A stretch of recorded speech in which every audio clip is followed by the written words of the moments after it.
Haleluya, haleluya, haleluya. Shalom saudaraku, Mazmur 119 ayat 105. Firman Bapai pelita bagi kakiku, terang bagi setiap jalan-jalanku. Renungan pagi KPI Mayim Kaim pada hari Senin tanggal 9 Januari 2023 atau pada tanggal 16 Tevet 5783 yang merupakan kelanjutan pembacaan renungan Haftarah kita diambil dari 1 Samuel 23 ayat 4 yang berkata demikian saudaraku. Lalu sekali lagi Daud bertanya kepada Yahweh. Yahweh menjawab, katanya, bangunlah, pergilah ke Kehila, sebab aku akan menyerahkan orang-orang Palestina itu ke tanganmu. Saudara, perikop yang baru kita dengar dalam bacaan renungan Haftarah ini adalah Daud menyelamatkan penduduk Kehila. Saat saudaraku Daud dikejar-kejar oleh Saul, saudaraku, Daud melarikan diri dari satu tempat ke tempat yang lain, saudaraku. Dan ini dilakukan karena memang Daud harus menjauh dulu daripada Saul pengejaran pasukannya, saudaraku.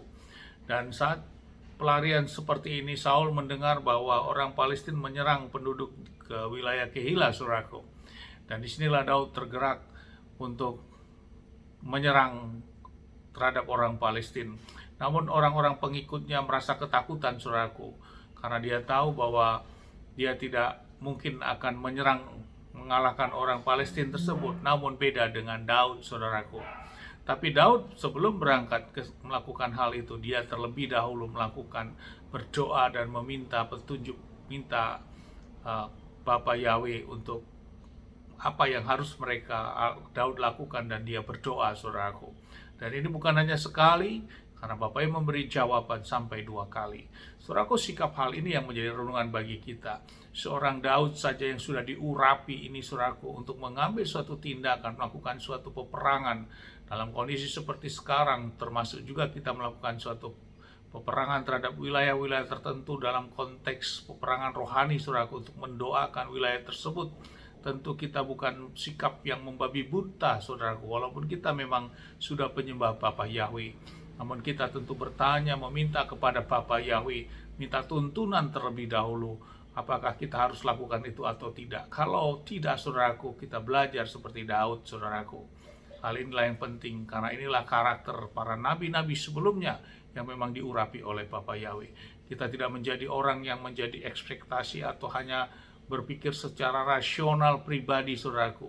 Sesungguhnya Roh Kudus belum sampaikan sesuatu hal kepada kita, namun kita dengan gamblang langsung maju untuk mendoakan situasi yang ada wilayah tertentu, kita melakukan peperangan roh di sana, saudaraku. Tentu tidak seperti itu.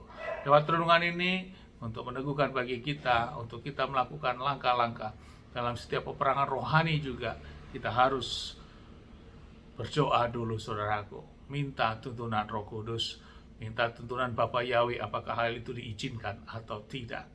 Karakter ini yang perlu, saudaraku, karena inilah yang dilakukan para nabi-nabi sebelumnya. Amin. Sukses besar buat kita semua, maju terus dalam iman. Dari tempat ini saya berdoa, Bapak yang memberkati melindungi kita semua dimanapun kita berada. Bapak yang menyinari wajahnya kepada kita, berikan kita kasih renungnya. Bapak yang menghadapkan wajahnya kepada kita, berikan kita damai sejahtera. Apa yang telah kita lakukan sepanjang hari, semua yang menjadi berhasil, dan kita orang percaya kepada Bapa Yahweh, kita tidak dipermalukan, dan bersama Bapa ini dalam Adonai Yeshua HaMashiach, di sana keselamatan yang pasti itu bagi hidup kita. Amin. Haleluya. Shalom, saudaraku.